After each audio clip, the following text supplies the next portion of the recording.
from our previous.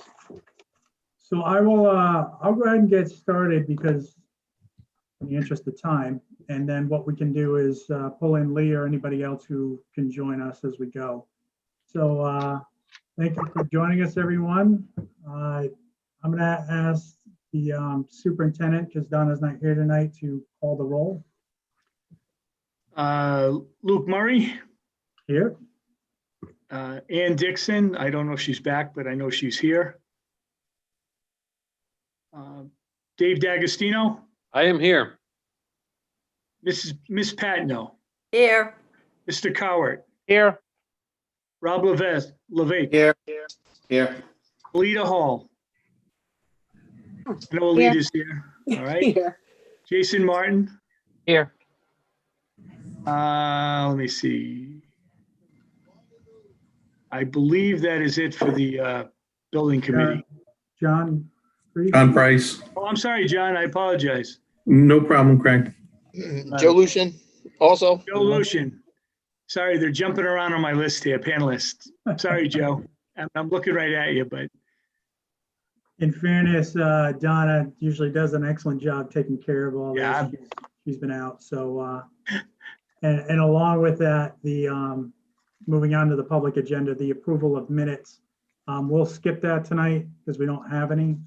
And we didn't get a packet, so we'll forego that until the next meeting. School building committee schedule check. John, you want to do a quick check for us?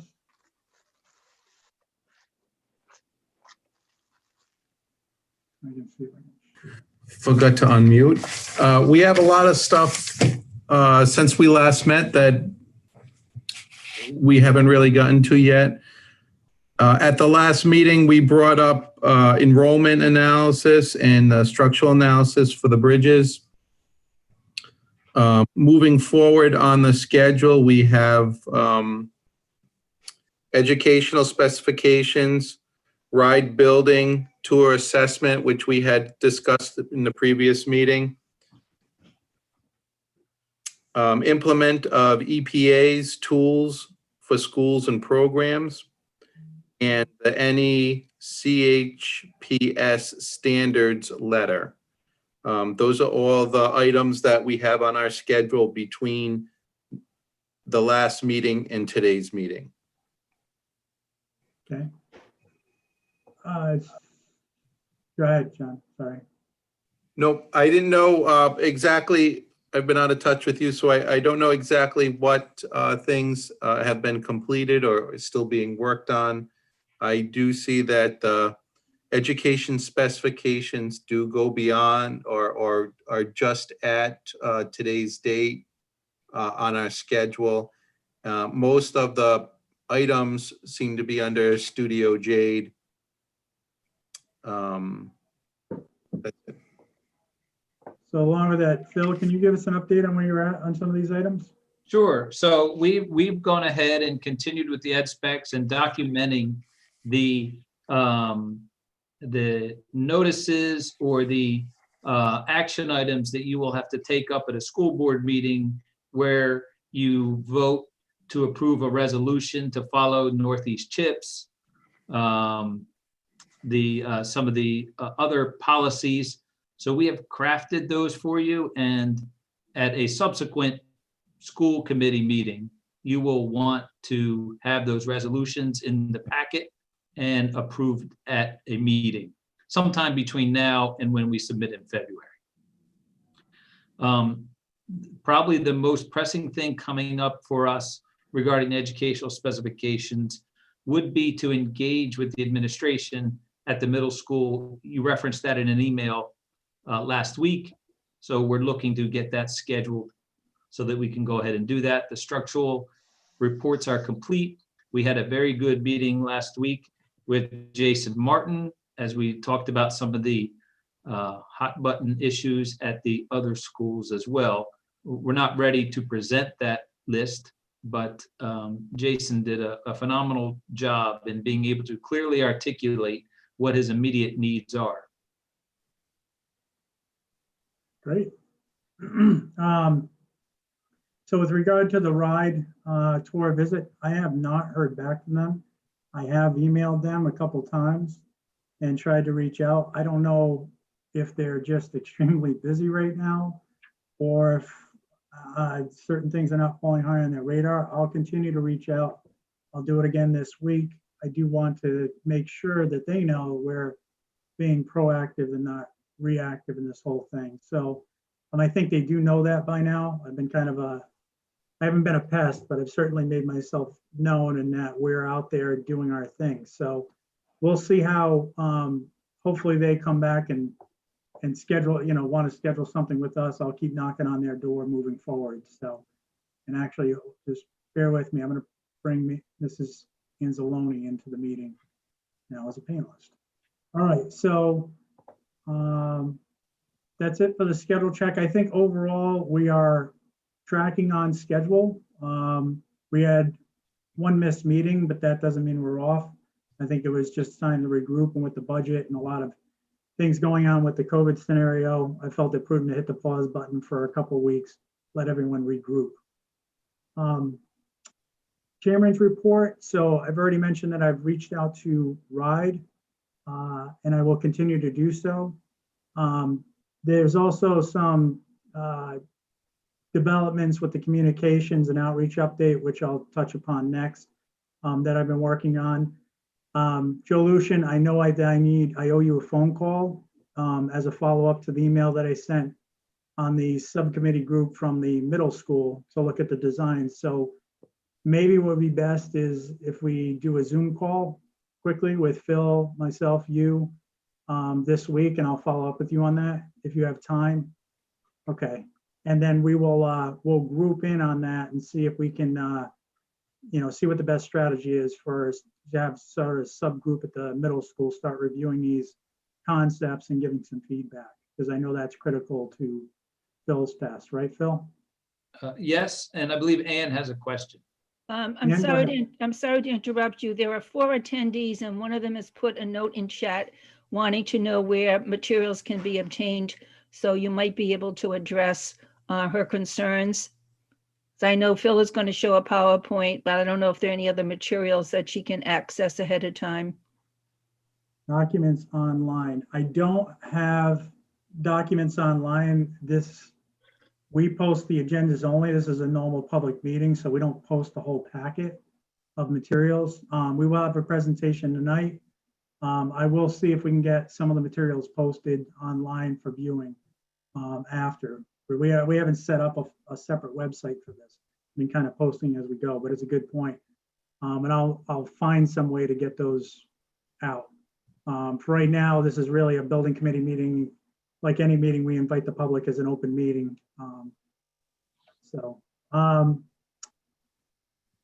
What else for the chairman's report do I have tonight? Sorry, I'm a little frazzled. Been a long day. So as far as the rest of it goes, we're still tracking on the schedule. We are going to continue to move forward with the communications, which we'll talk about next. And then we have obviously the concepts that we're going to view. I had a discussion with Phil today, and we'll go through those tonight. So I don't have a lot, to be honest.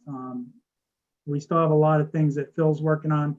He's responsible for the bulk share of this right now, a lot of the background information. So we'll keep in contact with him. The communications and outreach update. So there's been some discussion with this because as we left off, we had a presentation from Chris Horn from Horn Communications talking about how we could information share with the public, get the word out, set up a website, and he had given us a proposal on that. That obviously costs money, and that was money that we were trying to allocate under the architect's contract. Since that time, Ms. Mangiarelli also had expressed some concern because with the budget being so tight, and we all know that the latest budget went down, that the perception may be that we're spending money on communications, which may be seen as kind of a tangential effort, that we're I don't know, for lack of a better term, frivolously spending money, taxpayers' money on quote unquote marketing, which I don't call it marketing specifically for the reason I don't view it that way. I look at it as good information to the public. And if they don't know about this effort, there is no way that they're going to become educated and be able to understand all the nuances of it. We've seen the impacts of that before. So she, in communications with Cranston School District, notified me of a way they had approached their plan. What they did was they set up an outside entity, a PAC, a Political Action Committee, to communicate with the public or market their bond. Now they're in a little different phase. They are in the bond phase. They had already approved their stage 2. Their ship has sailed on that. They're moving toward a bond vote next week. They hired a company called Checkmate Solutions, which essentially helped them set up this PAC. And then what they did was they solicited donations. Many of those donations are from other political type entities, like the Builders Association, unions, people who may have a vested interest in a school bond. That is certainly one way to go. I didn't want to discount the idea, so I followed up with Brad Default from Checkmate Solutions. I asked him what the process was like. They set up a website, they did some mailers, they did some different things like that. They primarily acted as the lead marketing agency, and they went and solicited donations pretty much directly with one outside individual, not a committee of people. And he was very clear that he was not interested in working with a committee of people.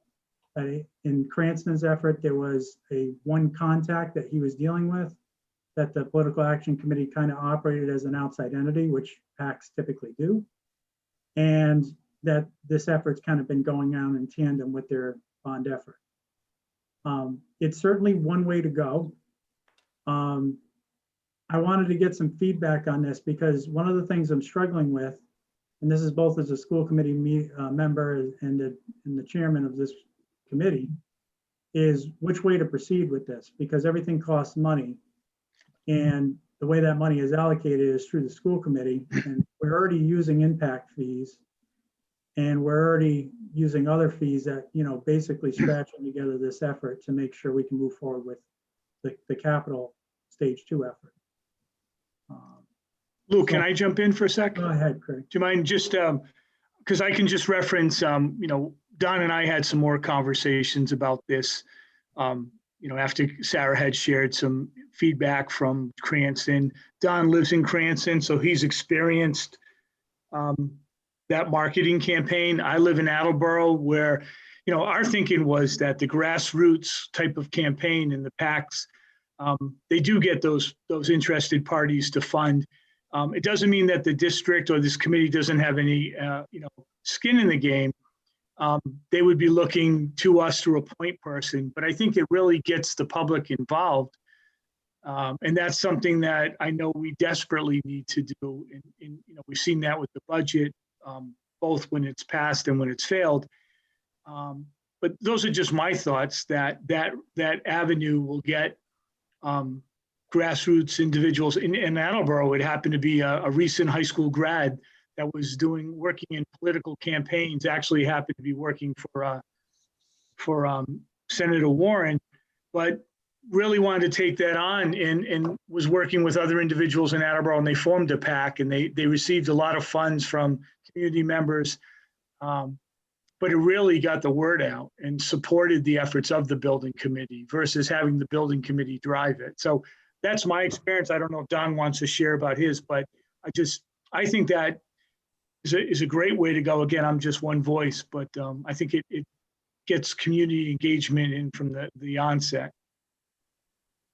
Yeah, I agree with Craig. And I also wondered if Dave wants to weigh in as well, just because it keeps the school department out of the situation where we're trying to influence people to vote a particular way, because the bond is obviously something that we have a vested interest in, but we can't tell people how to vote.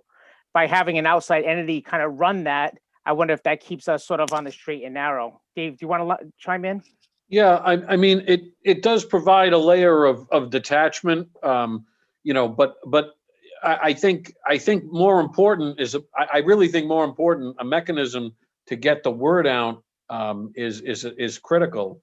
I'm not so concerned about you committee members as advocates, because you certainly can advocate for your position, in the public without drawing ire or crossing any lines. But I think the whole concept of having someone or some group that spearheads this from a PR standpoint, if nothing else, is the way to go, because as the chairman pointed out, and we all know that the town is not without some fiscal challenges, and these things are needed in the schools really bad. So, if it was a true grassroots effort, so here's my concerns. We're almost into November. We've been talking about this for months. If it was a true grassroots effort, which means that somebody came to us and said, I want to spearhead the effort, I'll set up the PAC, I'll lead this, and I'll make sure it happens. That's different. That's grassroots. That's a group from the outside coming and making it happen. That's not kind of what's happening here. And so after talking with Brad wasn't interested in meeting with a group. He said they're very much in a marketing bond campaign. And right now, I think I was looking at more of an informational campaign of saying, these are the facts, right? We're not advocating, we're explaining. And so I guess my concern is also with a PAC, there may be some perception. Let's say a teachers union donates to this. Let's say REBA donates to this. All which is public information, can be looked up online. There's automatically going to be a slant of why are they pushing this? What's the agenda? Other than the school district's agenda, which is obviously trying to get better facilities for our kids. So there's always an angle, right? So I guess I'm not saying I'm right or wrong. I'm just expressing my concerns, knowing how things sometimes are perceived. And if anybody is interested in taking the ball on the communications, but we're almost into November, and I was supposed to start, my hope was to have something in place now to really start building a website, start getting information out. I have an email into, which I didn't talk about earlier, but I have an email in Ed Wazika as of last week, asking him to meet with bond counsel to see what various scenarios would actually look like to the taxpayer. Because I think that's extremely important, because before we throw numbers out there, we need to really understand what does that actually mean to the taxpayer at a granular level, and that needs to be shared. So just to add one other point is, so Cranston did not have somebody come to them and say, we'd like to do this. It's a big city. There's a lot of schools. There's a lot of PTOs. There's a lot of subgroups.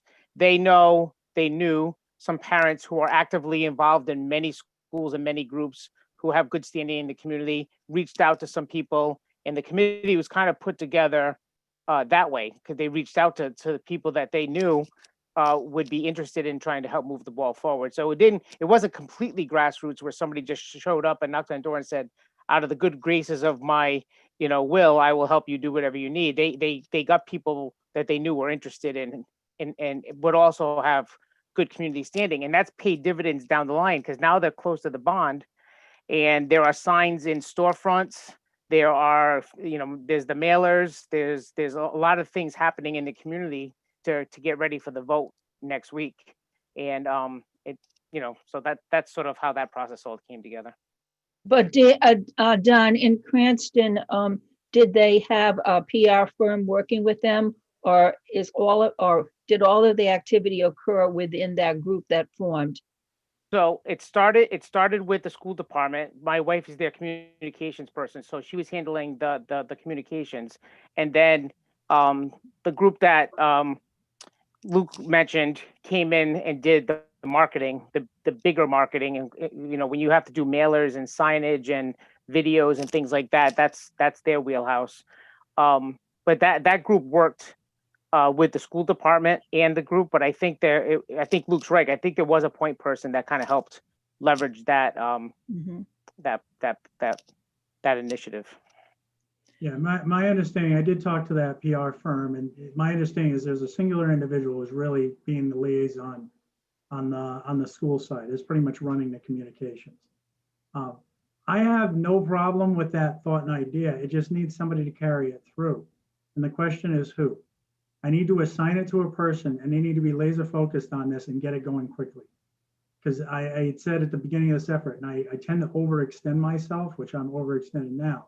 So I don't want to commit to this, but there's a lot of smart people out there, and I'm sure there's somebody. So if you know of anybody who may be a good fit for this, by all means, put them forth. And I'd be more than willing to start the process with them to get them rolling in the right direction. But what I can't do is commit to following that through with everything else going on, because it deserves a concerted effort by an individual or group. And we desperately need it like yesterday. Well, Luke, even if one of us or more than one of us were able to find someone, the person's going to say, what is it you want me to do? What's my role? Who's going to help me? How much time is it going to take? So how are we going to define the role of the person that we are seeking? This is why I brought it to the committee. I'm not the only one with ideas. I mean, I have my own ideas. I mean, certainly we could solicit PTOs, PTAs that are existing. We could put the word out, we're looking for somebody who may not want to be part of this group or may want to be active. And we can certainly do that. If they get up and running, if they need help getting up and running, like I said, I'm more than willing to be the intermediary to start to get them, get Checkmate. If that's who we want to go with, I would say that in the interest of time, and if they have experience in Cranston, I know Checkmate, they do a lot of campaigns throughout the state. If Checkmate's willing to do a similar effort to Cranston, we sit at the table and we get sort of the process going. I think that's a start. I think that person would basically be the conduit to the school committee and there would be the middle person between the communications agency and the school committee. A PAC would need to be set up because a true PAC is supposed to operate as a separate entity. It's no different than an election, typical person running for office. There's a separate PAC. So although we, know generally what they're doing, they're operating fairly independently. There's a little bit of risk in that, but as others have pointed out, there could be reward as well. Depending on how motivated it really falls down to the person who's going to lead the effort. And it could go both ways. And from what I understand, Don, and what I've gathered, I didn't get a chance to speak with Don's wife because I was at the coffee shop. She was supposed to come meet me, and unfortunately, she sprained her ankle on the way. So, And she's still in a boot, by the way. I feel responsible. Oh, you are. Columbus Day, no doubt. No, whatever. So that's the predicament. Who is that person? Who is the motivated individual to take this on? I know there's somebody out there, and not necessarily in this group. I agree with going outside. If people, I do get people here and there who say I want to be part of the effort, but I can't be on this committee. It's a perfect opportunity. So Luke, what I'll do, I think, to kind of get the ball rolling, in conjunction with what Dr. Dixon just said, is maybe lay out a blueprint of what we're trying to put together here. So when people ask questions, when people want to know more about the structure of what we're trying to create, we can refer to something. I could kind of build it out. I could share it out to the group. People can give feedback. I'm sure Phil has seen things like this before, and Rick has seen things like this before, and they can contribute. And if everybody agrees with that, then we can kind of then think about who the person could be, or people who could be the leaders of that initiative. I think it's a good idea. I mean, if we create a one-pager that just outlines the, the who, what, when, where, and why type of document, who are we looking for, the type of person, time commitment we think it'll take, what the goals are, and we put it out there. I think, to Ann's point, that's a good way of at least putting it out very clearly and saying this is what we're looking for. Right, and not to put Jason Martin on the spot, because I don't want to, but I would say there are people like the Martins who are very involved in the community, who have had kids play multiple sports, who are involved in many, many leagues, who may know other people in the community that would be good candidates, and then we could reach out to those people and have a conversation. Does anybody else I have know, any? I know the Go ahead. focus, excuse me, I know the focus is on the middle school. But we have to remember that at least 70% of the voters, I believe it's 70%, maybe it's more, do not have children in the schools. They're not grandparents, they're not parents of kids in the school. So I think it's important that somehow we tap into the potential out there, not only of the parents, but also people who are not parents, because they've got a big stake in this educational system for our community. And they also have a number of people with great expertise who would be able to easily lend themselves to a project like this.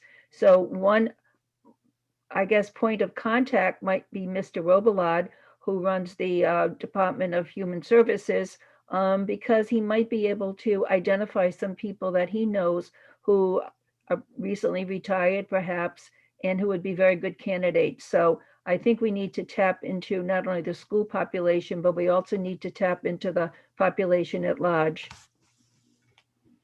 That's a fair statement. You know, we're looking for, can be a parent, can be somebody retired, could be anybody from the community. So let's start there. You know, that's what I put this out there mainly because I've struggled with it myself. And this is not a decision for me to sort of make. This is, I want the group in on this because we're picking a direction on which way we want to go. If all feel comfortable, then Don, you can work on a one pager. We can review it. Maybe, you know, I don't know who the reviewing parties want to be. Ann, you want to be in on this? Sure, of course. Okay, I'd certainly be fine with being in on this.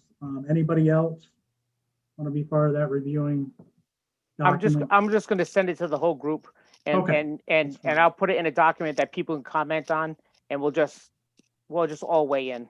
right. If we use a Google Doc, it'll be, I think, Perfect. fairly efficient. Great I just put- idea. Great Yeah, idea. David, I I just- see you. Excuse me, Mr. Chairman, I just want to weigh in because if we all start editing a Google Doc, that's going to constitute a rolling quorum and we're potentially opening up an OMA issue. Yeah, you're One right. way to do it would be to distribute a working document to everyone and have everyone be able to make their own edits and then circulate it back to, like, for example, a staff person such as Mrs. McDonald, who then could perhaps, and I'm not trying to give her extra work, but could coalesce what everybody has put together and then resubmit it to the board. I just don't want good work to go by the wayside because there's a malcontent that wants to file an OMA complaint. No, that's a fair statement, and that's why you're here, right? To Yeah, make sure we as soon as he make sure we piped don't in, I knew consult. that's what he was going to say. I Yeah. knew it. Yeah, always what seems to be the simplest of tasks, right? Well Right, intended, right. but, The OMA is great, except when you need to try to do something in a timely manner with a bunch of people. Right.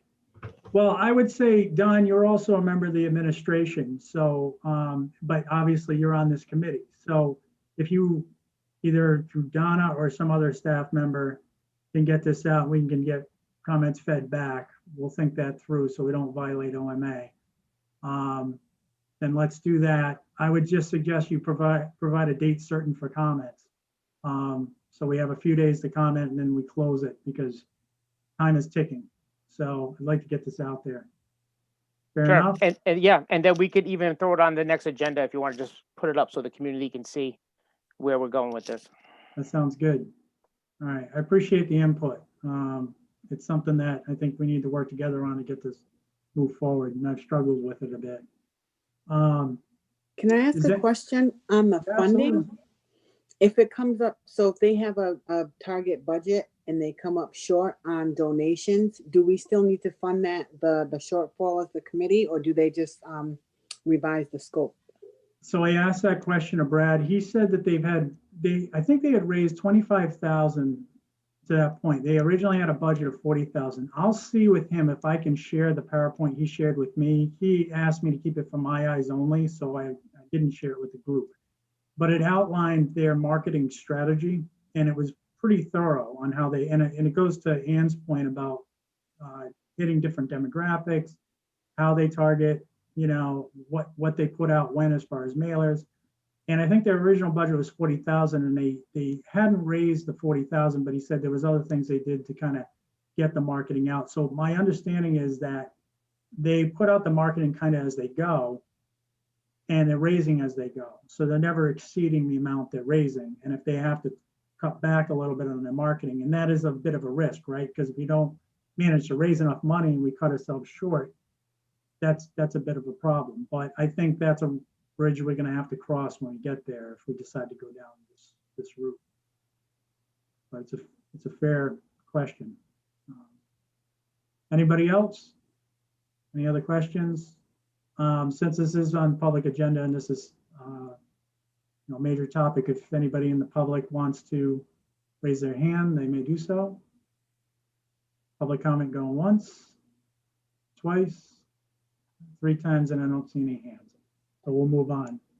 All right, so we had 6 and 7 are essentially the same thing on our agenda. I think we're in a rush to get the agenda out. This is where Donna keeps us straight.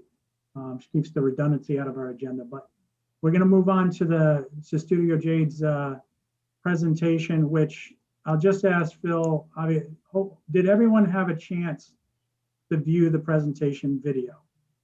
I'm going to see a nod of heads. It looked like everyone did. Ann, did you? Yep. I did. Okay. So I'll just ask, you know, Phil, not to cut it off, but give us the briefer version. But obviously we have a few public members watching, so enough to get the gist. And then that way we can have bountiful discussion on this. In the meantime, I know that Lee has not been able to access, so I'm going to try to see if I can get him. And Phil, I'll turn it over to you. Sure, okay. Let me start by sharing my screen, and I would like to do some polling.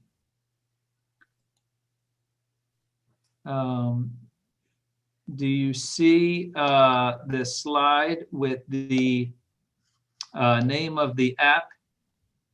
And the username tonight is going to be Alpha 594.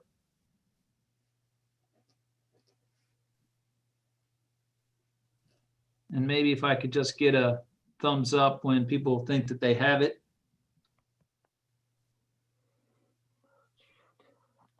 It would not have engaged yet because we didn't come onto a slide that has a question, but it'll probably say something.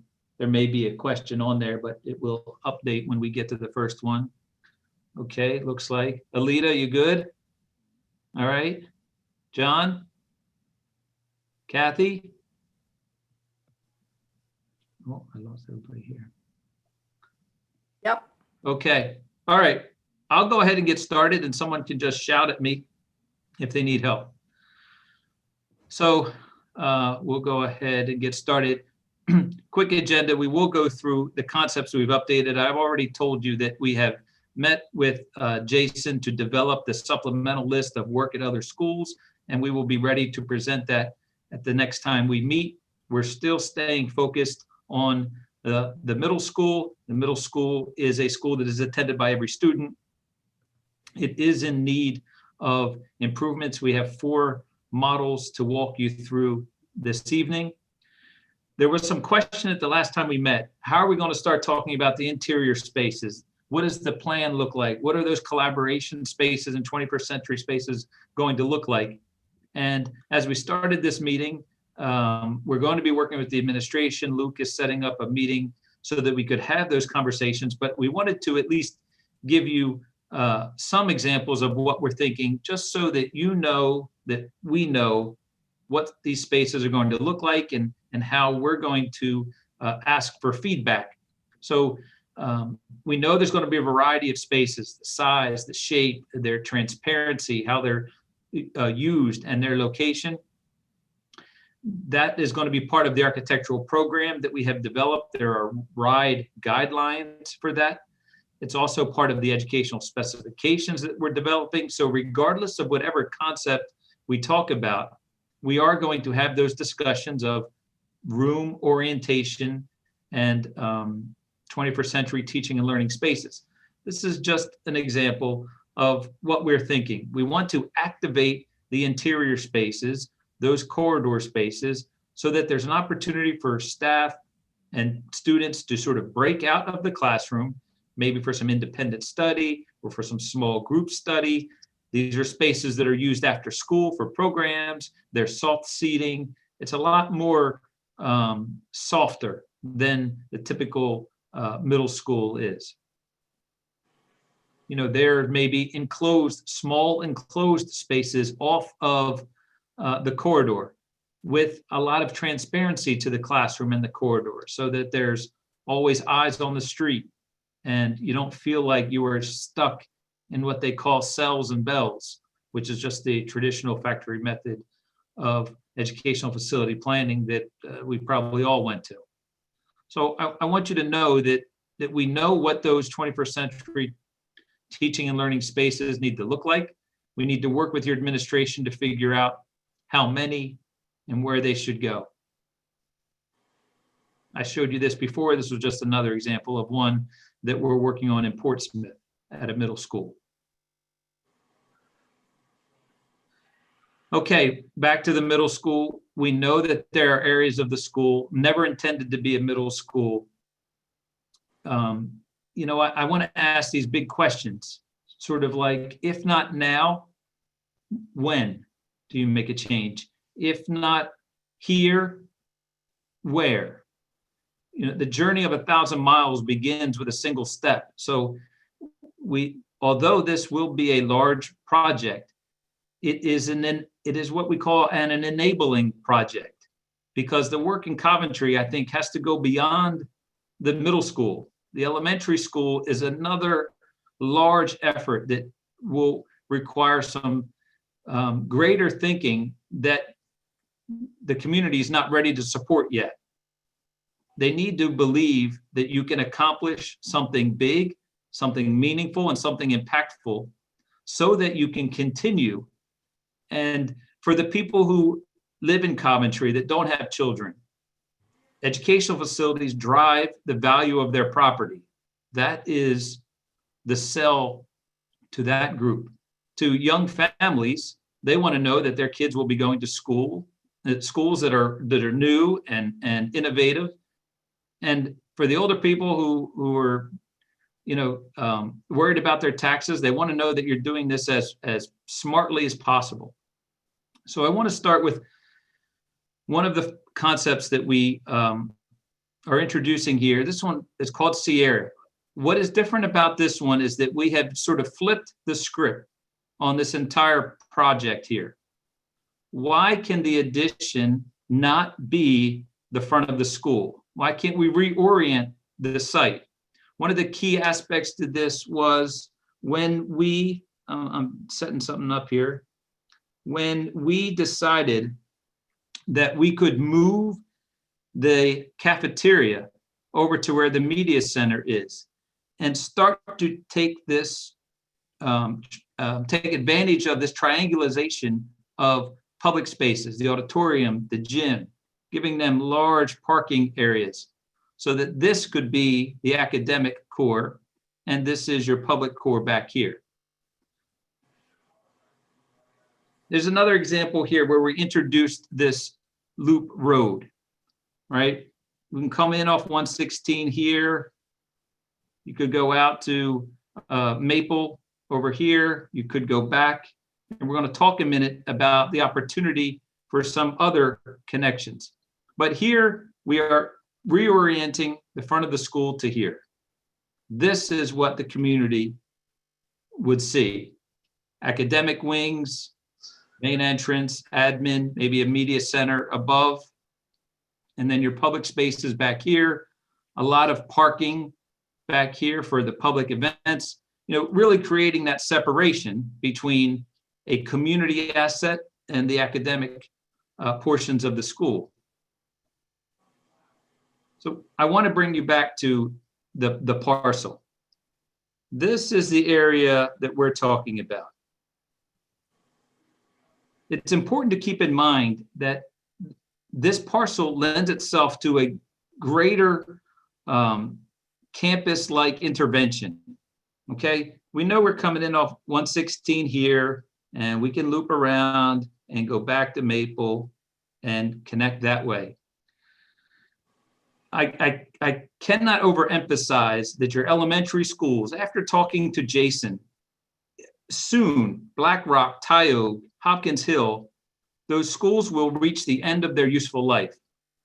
And it would, at least in my opinion right now, make sense to consolidate those schools and take advantage of a campus here where you could have future development.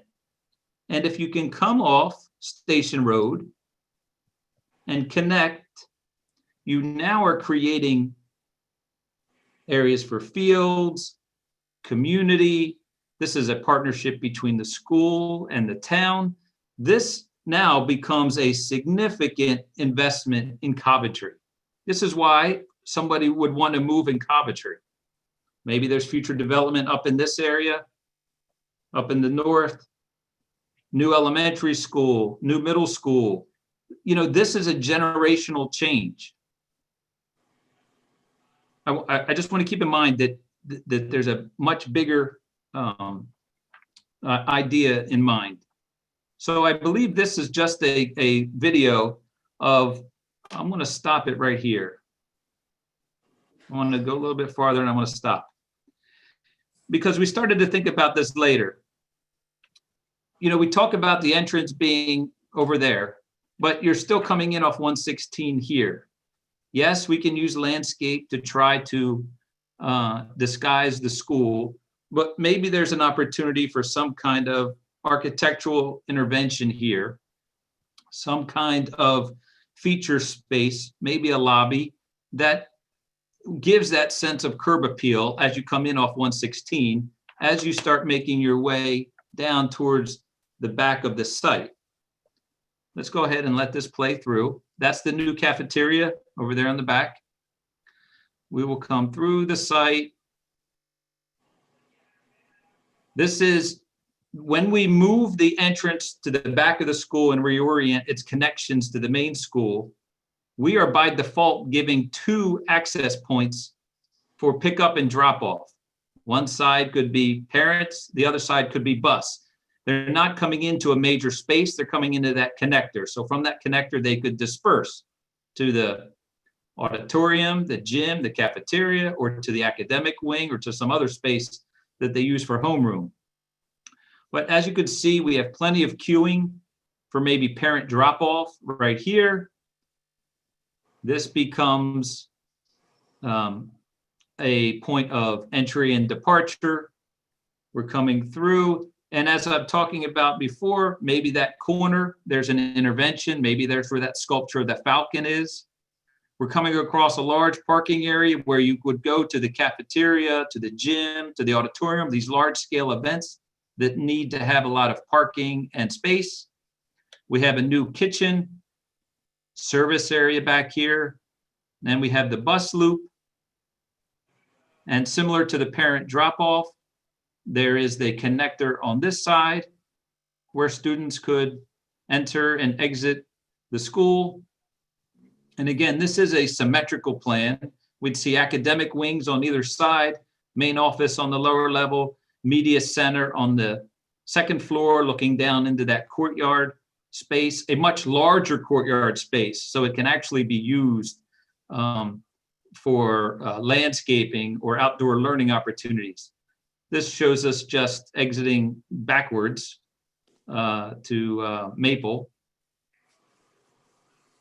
So I believe the poll will be active now. So can you, on your phone, do you see this question? Why don't you go ahead and answer it? This plan improves both vehicular and pedestrian circulation. And I'm asking you to either strongly agree, somewhat agree, you're neutral, disagree, or strongly disagree.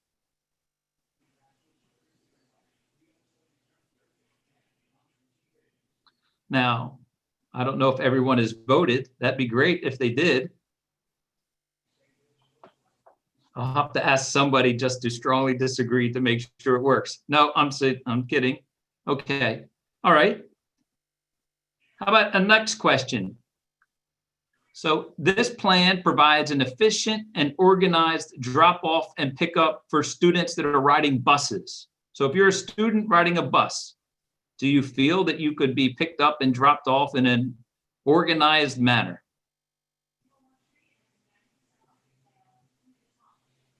Thank you. All right. Next question.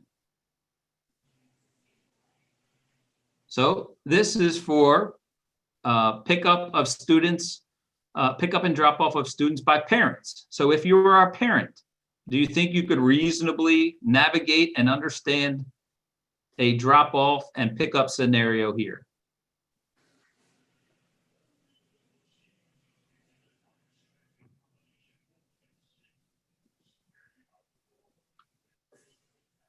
Okay. So this plan provides for organized and efficient staff and large group event parking. So if you're coming to the middle school for a large group event or staff needs to park, does this plan provide for efficient and organized layout of that?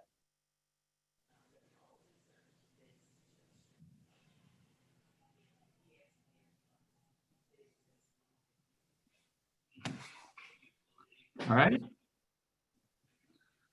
So does this plan allow for expansion and large-scale comprehensive growth and use of the site?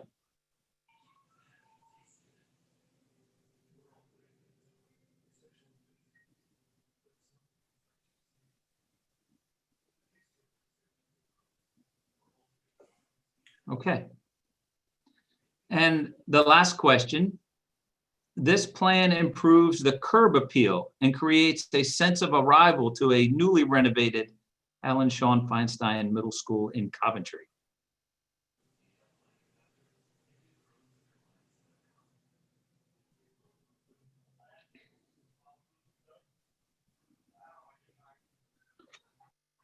All right, excellent. Okay. This next concept you have seen before, but I wanted to present it in the same context of the other ones and also introduce the loop road to this concept as well. Here we have the same type of scenario. Come in here, parent drop off, bus drop off. Here they happen to go into the cafeteria. Here they happen to go into the main entrance. You know, the introduction of this connector road is really what made us start thinking about the ability of going to Station Road and the opportunity for something much bigger out here. Again, this is just I believe this may be an entire clip or a shorter, I believe this is the entire clip. But here you start to see where we are making the main entrance more visible from the access road of 116. So what we're tracking along here now is the parent drop off. And you see this particular model, the building is set back from the road.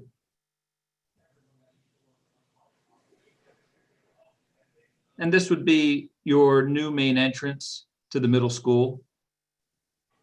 Again, here we would rely upon landscaping of the existing building. Have a large parking lot back here still.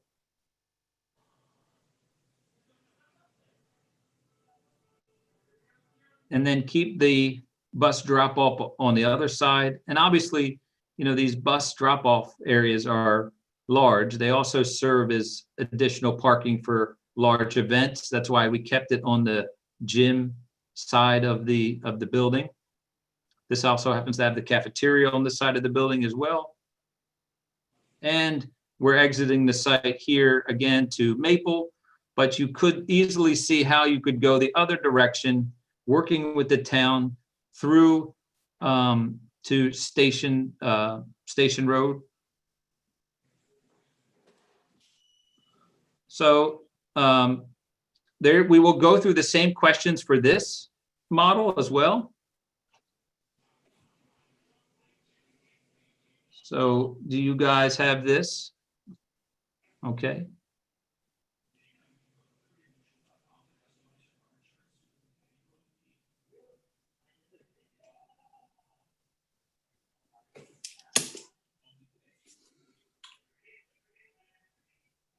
All right, next question. This is for the bus pickup and drop off. Is this an organized and efficient drop off for buses?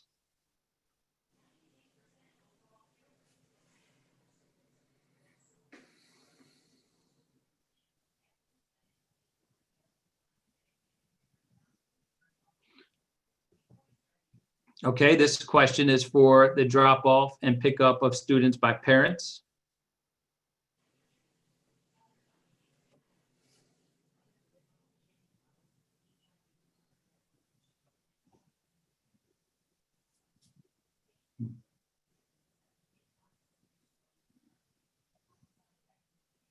All right, so this one, does this plan provide for organized and efficient staff and large group event parking?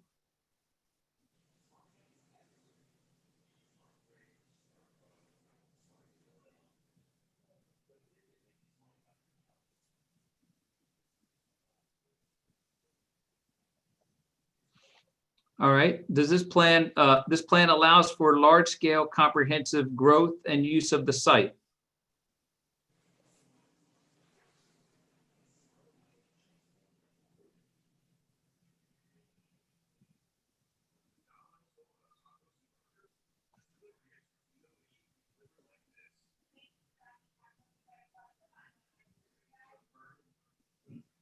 All right, and last question for this. This plan improves the curb appeal and creates a sense of arrival to a newly renovated middle school.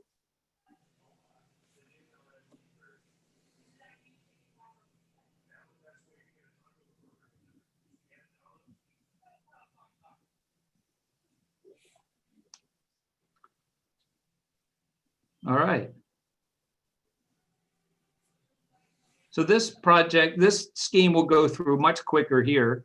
It is the same one as the previous one. This one just moves the structure closer to the road so that you see it, you know, a little bit sooner when you come in off of 116. But the parent drop off is the same on this side and the bus drop off on this side.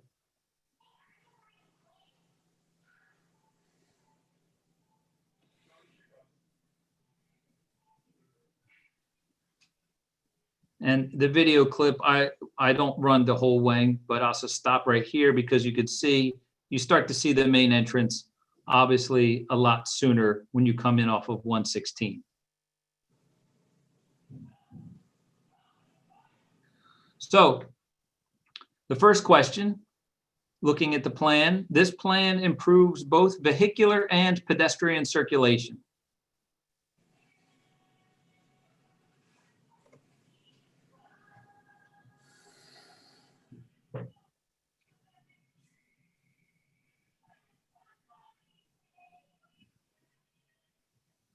All right. Bus drop off and pickup.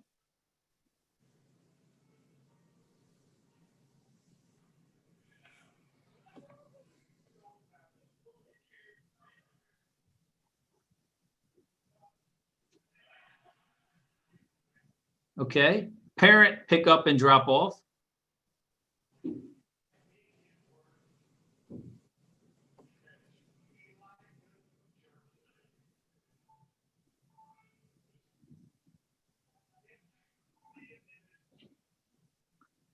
So this plan provides for organized and efficient staff and large group event parking.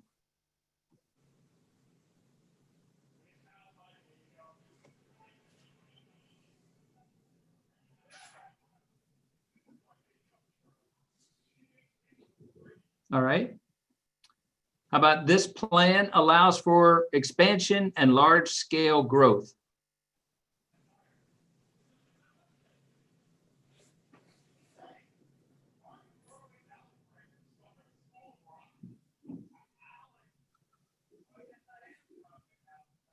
All right. How about this plan improves the curb appeal and creates a sense of arrival to the newly renovated middle school?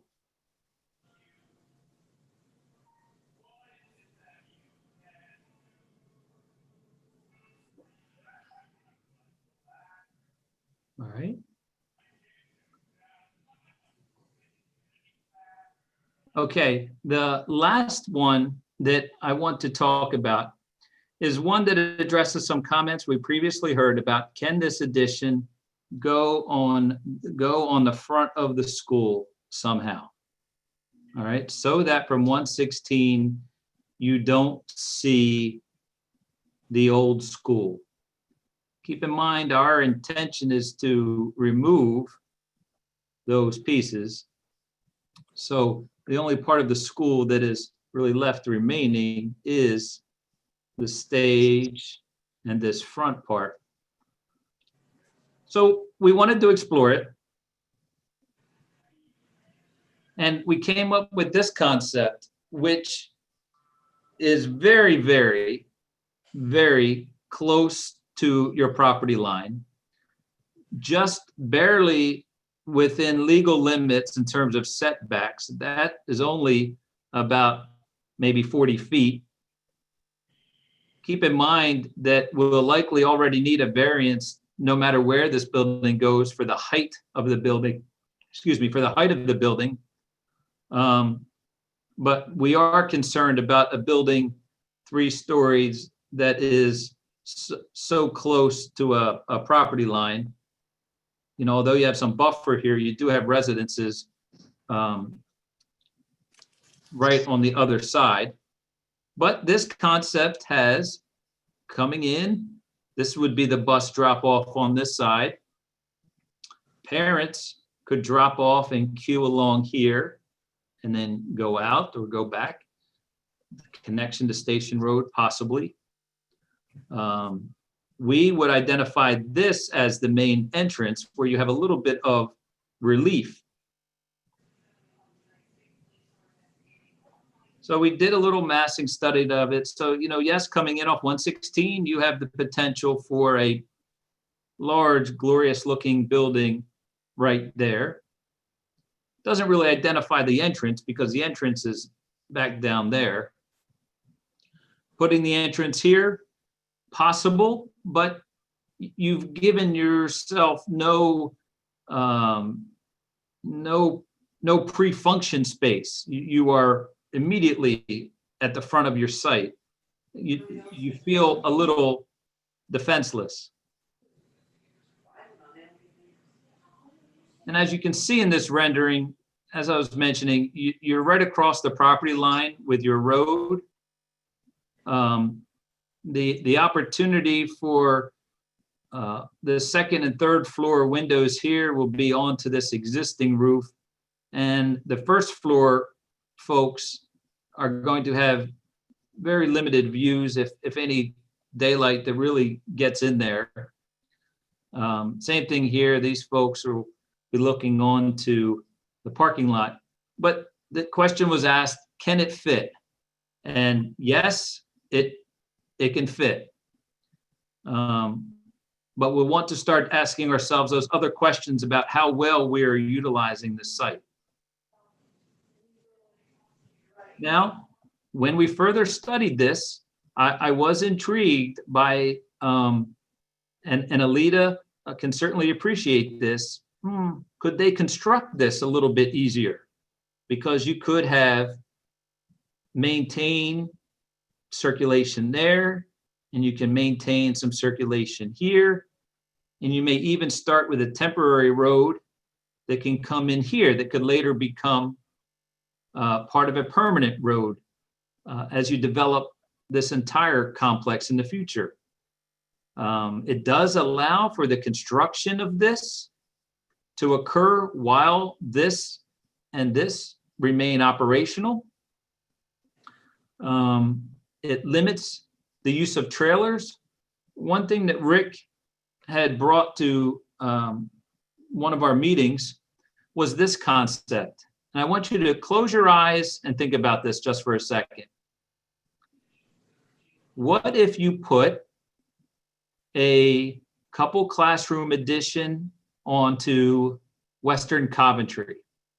And what if you put an addition onto Washington Oak so that the 6th grade would stay there? And you would go to the middle school and you would try to utilize the spaces that you have to create that internal swing space. So that instead of investing the money in trailers, you are investing money in the 2 elementary schools that we would strongly recommend remain elementary schools in a future planning effort. That's very interesting, thinking outside the box of how we could limit the use of trailers at the middle school by also making a longer term investment in the buildings that you'd want to keep, enlarge, and possibly find a way to swing the students so that you don't have to put modulars on the site. Now, that may be a great idea. It may not be possible, but I certainly wanted to present it to you as an option. I could tell you, no matter what scenario we go down, it's going to be difficult. But we should not do something because it's difficult. Like I said, you are at the beginning of a generational change here in Coventry, and it needs to start with something big, something significant, something that serves everybody. So let's look at this plan. So this plan improves both vehicular and pedestrian circulation.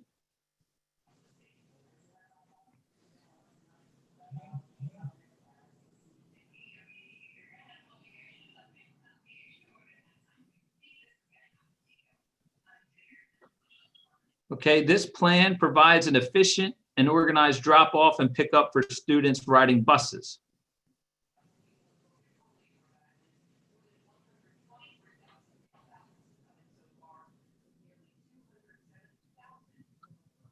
Okay, this plan provides an efficient and organized drop-off and pickup of students by parents.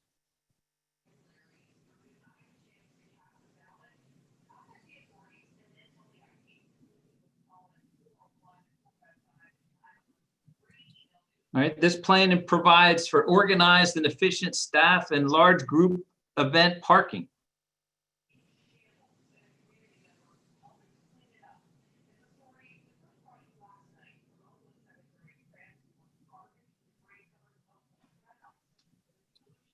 This plan allows for expansion and large-scale comprehensive growth and use of the site.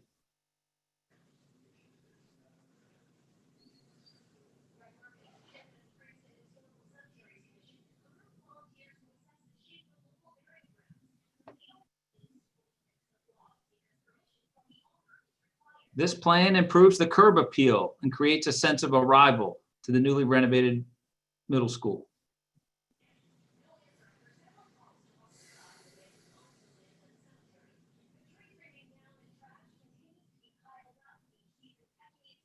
Okay. So these are the 4 schools, the 4 schemes that we talked about. I want to advance one more slide. Okay. So I have 3 more general questions. So I want you to focus on these 4 schemes that we presented. Sierra has the addition on the back, which means we're thinking about reorienting the entire site for the middle school, moving the cafeteria back to where it originally was in the media center, and obviously expanding it. November and Delta are similar models that you've seen, with just the location either being centered or closer to the road. And then Gulf has the addition at the front. So the next question was, this concept best satisfies what I think is important in terms of vehicular and pedestrian circulation.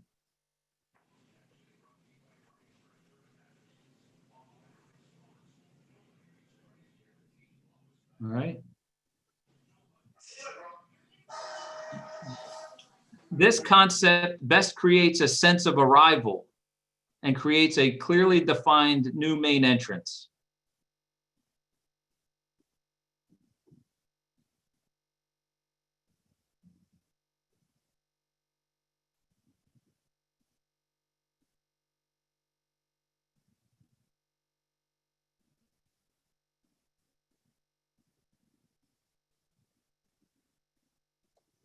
Okay.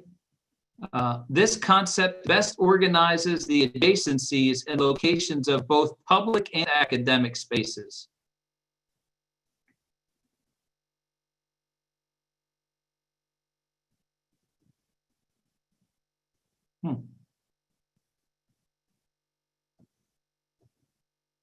Okay, so I believe, let me just check, yes, that is the final part of the presentation.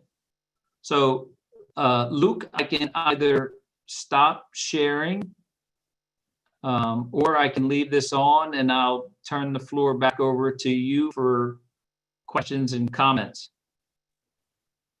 Okay, yeah, I'll run through them as I normally do, because I think it's important we all have a chance to comment. If you want to leave these up, that's fine. I think it'd be good for each person to refer to as they look through this. So I'll go through my screen. I do have Lee fervently texting me. I guess he can see the meeting, but he's been unable to call in and cannot access. So what I will do with him is I will call him and I'll put it on speakerphone and allow him to provide comment, as I know he wants to. And I want to afford him that opportunity. So I'll start out tonight with Rob. You want to have first digs?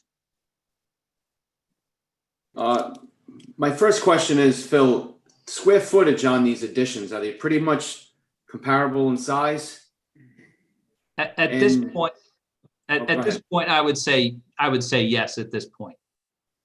All right.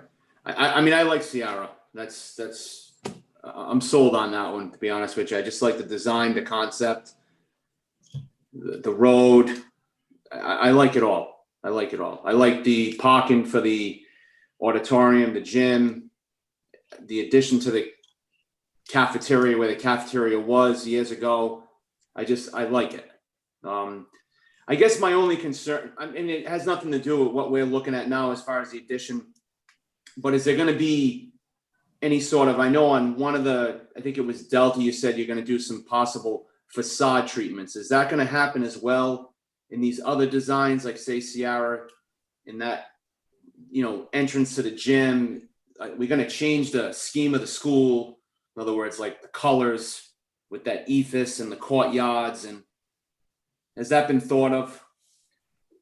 Not yet, no. And again, we're going to want to start to balance that with any budget constraints. The most important thing is to give you the proper site and the square footage for the academic programs to satisfy that need. But then we need to be smart about any infrastructure deficiencies that you have, right? We're going to mitigate a lot of them by demolishing those portions of the building, okay? But what is left, how is that going to be improved? It's just a delicate balancing act. We're not there yet. We will be by the time we get through this process, because we want to capture all those costs. But I'd probably say that's the next step. And, as a group, I know we focused a lot on the site, but that is probably one of the most important things to the folks at the school building authority. They know that you're going to have classrooms about the size that they say that you need to, and they know that the design team will incorporate those collaboration spaces. However, when you start putting a major addition onto a building, you only get one shot at getting that right. And I believe we've all probably gone to buildings and wondered, why is this here? I can't get around. This doesn't fit. And I know we've stressed a lot of that here, and I appreciate all your patience and time, but we've come a long way, and I appreciate all of your input, but we're not done yet. Okay. Yeah, that's all. I was just, I'm more, I like that idea. And then also what the plan is for the building that's left, I guess is my other concern. What are we gonna do with those spaces? That's all I have. All right, thanks, Rob.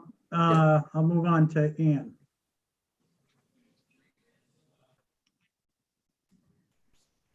Thank you. I do not like the model called golf because it is so close to the road. I think it's too tight and it doesn't allow for enough openness for the arrival of people and also for just having a sense that we've arrived at a new building.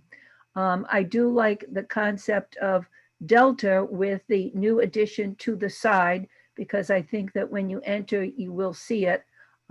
Versus November, it's smack in the middle of the back, and it's not as obvious that the voters are seeing something new and different. So I really sort of torn between Sierra and Delta. I do have some questions though. One is, which model causes the least disruption to students and the least cost in getting them to wherever they're going to be sitting while this construction is taking place? It's a very good question, Ann, and I don't have an answer for you yet. Those are things that we are considering as we're going through this. I'll give you one example. The Sierra model, in terms of phasing or sequencing, and Alita, you can appreciate this. You would probably first want to tackle the cafeteria and the kitchen so that you eliminate the issue of demolishing Guam where the kitchen currently is. So you get your cafeteria, you get your kitchen, you get that operational.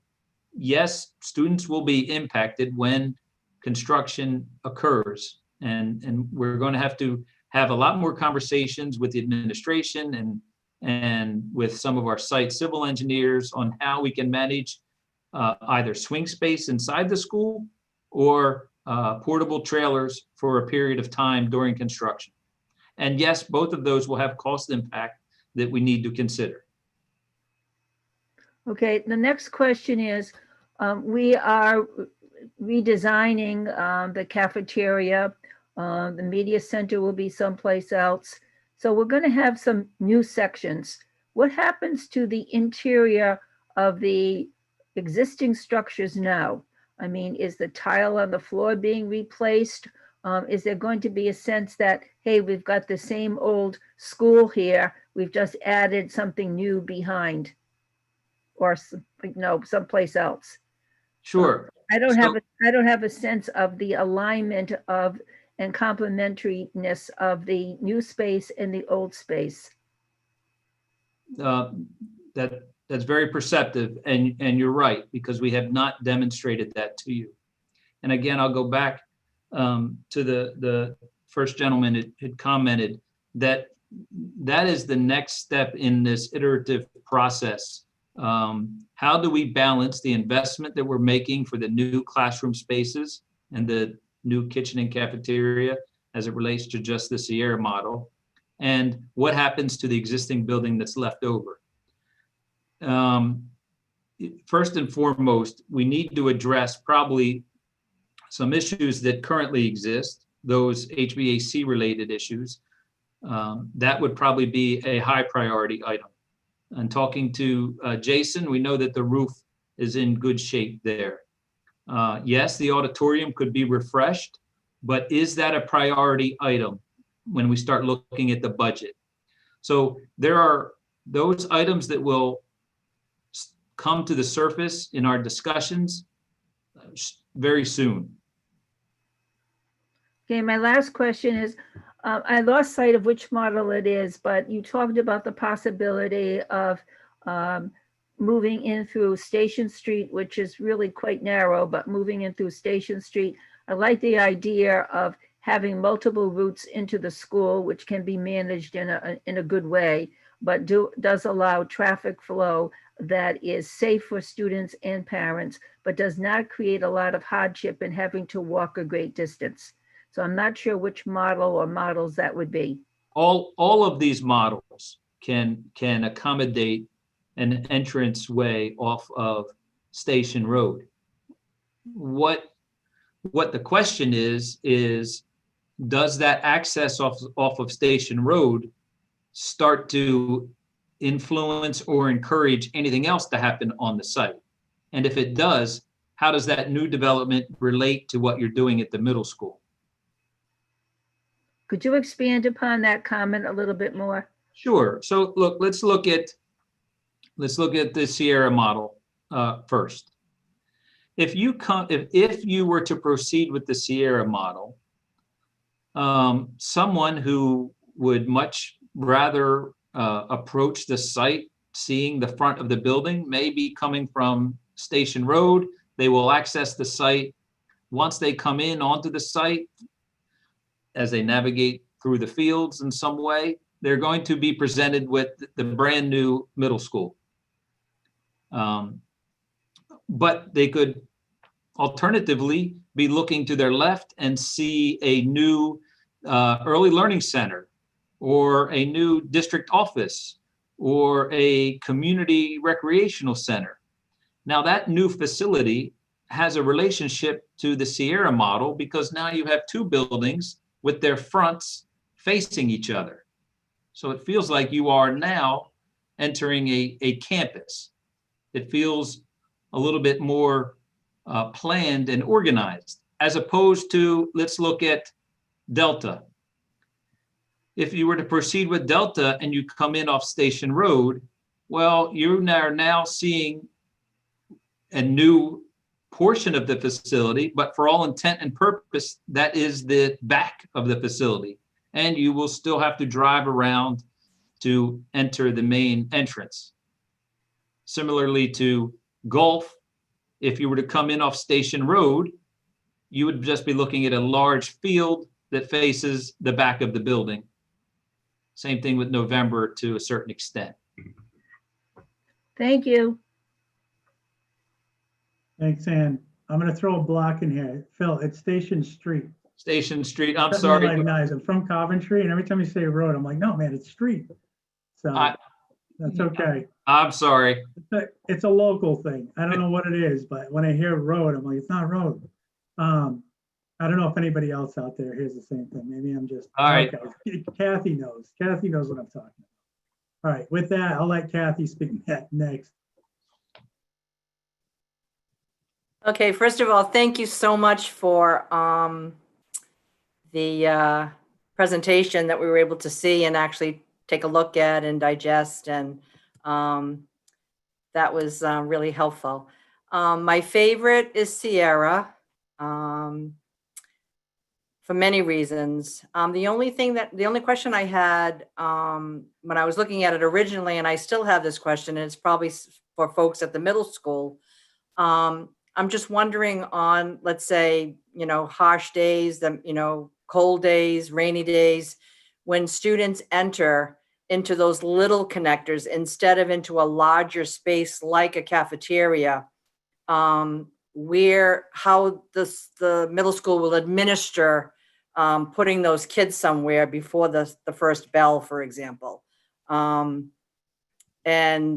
is it a fairly quick, I don't have a thought in my head as to how quickly they could go to the cafeteria, and could you isolate that space and make sure they did go down and maybe hang in the cafeteria if need be. So that was my only concern for that model. But I like the idea that the cafeteria would go to the public part of the building, be right across from basically the auditorium. I think oftentimes events go hand in hand. You might go to the auditorium for a play and then go over to the cafeteria for refreshments. So that kind of makes a lot of sense.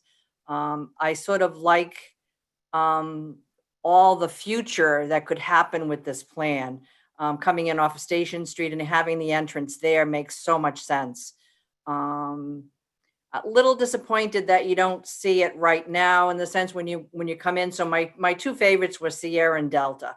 But I think that considering the site and how big it is and how much land is back there to this new entrance to the front of the school, it makes sense to put the entrance there. And I just love the flow of the traffic and the ability for parents to queue up right on the property as opposed to trying to queue up all the way down Foster Drive, which has always been very annoying to people who live on that street, on that drive. But outside of that, that's it for me. I think I really like and prefer Sierra. Thank you. Thanks, Kathy. I'm gonna move over to, actually, I'll go to Joe Lucian, you with us? I don't see video, but I see you on. Yep, I'm here. I'm interested to hear your perspective. Yeah, so Kathy, I'm going to speak a little bit about this year, about the morning drop off and what we have done in the past. In the past, we actually had them come in on inclement days and go up to either the multis or to the auditorium. The multis it was a challenge because they're up in the back of the room. And another challenging part is that, we only had 6 bus duty people to get 1,100 kids inside the building. This year we did something a little different. The union agreed to come in 10 minutes earlier than they normally do. We had to give that minutes back on the Monday, but the kids get directly off the buses and go right to the homerooms. And it has been working wonderful like that. So, I really hope at some point we could look at, and sit down with the unions and really have that discussion, because I think it's just a really great way to get the kids in and to attend to the kids, getting off the buses and getting in the morning. So with that being said, I'll kind of talk about drop off. In the morning, it's really difficult, just as people have said, because there is a lot of back off. That Sierra plan is by far the best, because not only do they come in and have a long strip where they could go to the right of the building if you're looking at the plans, but you could also curve around the back and go out the busway once the buses drop off, because the buses come in and out a lot quicker than the drop offs.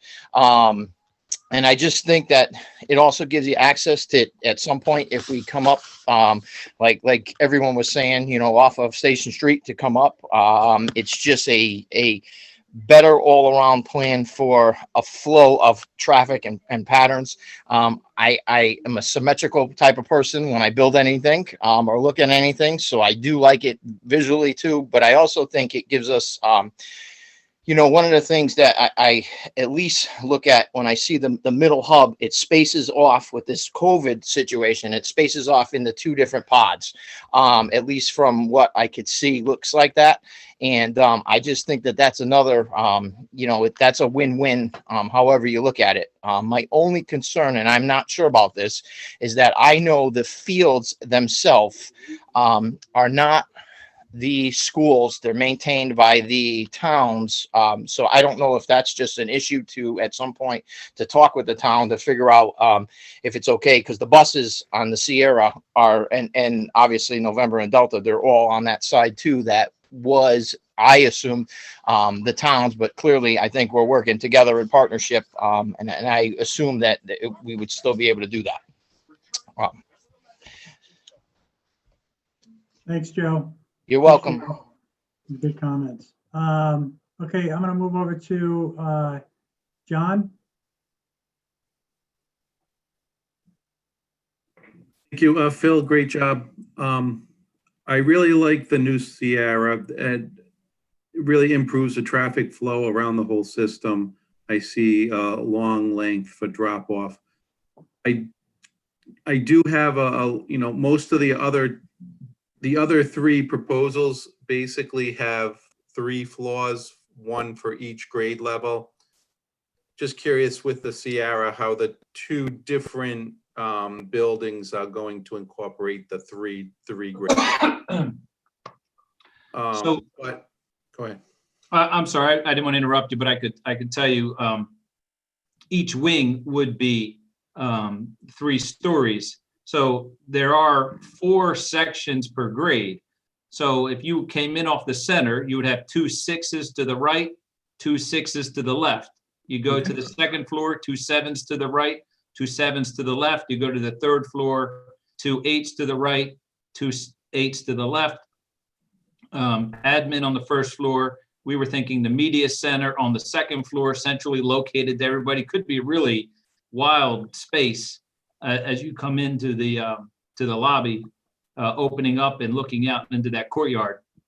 So to what Joe was talking about, this does really help compartmentalize some of the teams. What we think just enough, not too much, but just enough. Yep, okay, that seems like a very good concept. The other thing that I did want to point out, and I don't know if this is going to affect anything, but on the golf one, along the property line, there is a cemetery. I'm not sure if it's historic, but that may affect your setbacks. Well, good to know. That's all I have. Thank you. Thanks, John. There is indeed a cemetery there. That's where the meetings happened after school. All right, with that, I'll go on to Don. Did I already? Don, you haven't commented yet, so move on to Don. Oh, okay, a few things. So I definitely like Sierra the best in terms of symmetry, in terms of design. I like the loop road that goes around the property. I like how it divides the academic area from the other big meeting group areas. There's so many pieces I like about it. That Walker entrance separate from the bus entrance. I just love it. My only thing that I'm stuck on is I don't think it works unless the road comes in on the side where the main entrance is. I think if the road stays the same, if the entrance road is on the back, people are just going to be confused. Even if you put signage and says main entrance this way, people are still going to be confused, because I've been to schools where they've had a similar layout and I had no idea where the front of the building is. And I parked and I walked around aimlessly trying to find my way in. So I love the concept, but unless we can get in through Station Street or another way, I think it's going to be a little bit confusing to people. That's just my honest opinion. I also liked Delta as my second option, because it does create an entrance closer to where people enter now. And so when people come around that bend, they would see, and I'm assuming that's approximately where the Falcon is. People Yeah. would see where the new building is. I disliked golf. I didn't like anything about it. The only thing that made me think is in your presentation that you emailed to us earlier, you talked about with the golf edition, not having to worry about portables the same way, because the original structure stays intact and you can build the new construction in front while the kids are in the back. And it made me think about the portables a little bit and the costs associated with them, and how, if there was a way to avoid that. So the only thing I thought of as a suggestion, take it or leave it, but I wondered if with the Delta model, if you flipped the larger structure to the left side, where right now we have, I think, two baseball fields kind of kitty corner to each other. If you flipped it to the left side, you could construct a new building and still leave the other building intact. I don't know if you're following what I'm saying. Oh, I know I am. You are correct. We could flop the 3-story part over to where your buses are, and then you could leave everybody in place, build your building, right, exactly, and create your entrance there. But it still lends itself to the other point I made about where people come in. They would either have to come in off Station Street or come in off Maple to be able to view that entrance point as being the main entrance. Otherwise, they're coming in at the back. I thought you did a great job with the presentation. I really, really appreciated you sending it to us early. It allowed me to go through it and stop and pause and go back and rewatch it. So I appreciate all of that. Thanks a lot. Thanks, Don. I'll move on to Mrs. A. Are you out there? I don't see video, but. I am. I'm out here. Okay. So I love Sierra. I love the way it's designed. I love the courtyard. I do have a couple of questions about it, and I agree with Don. I think it's going to be difficult unless we can get Station Street for sure. But in this happen, the first question I have has to do with almost all of the designs or all of the designs here. So I'm probably that little bit of a naysayer when you talked about the bus drop off there. So I'm just really concerned about kids getting off the buses and buses being lined up there or moving when kids are walking between them or not knowing kids are between there. I guess I don't know how that actually works. So I'm used to kids, a bus pulling up with the door on the side where the kids walk out onto a sidewalk. And I'm just concerned about buses being parked like that. So maybe you could tell me a little bit about that. Sure, sure. So the ride guideline, one of the things that they strongly advocate for is what we're showing here called Chevron bus stacking. I believe they did make an exception to East Providence High School, and Alita could probably fill you in on a lot more juicy details associated with that, but I don't know that was that easy of an ask. So Chevron bus stacking is their preferred method. How buses operate, I couldn't tell you in terms of some of their procedures, but I do think it is rather strict. And we are looking to have to park about 22 buses. So it's not an insignificant amount of bus traffic.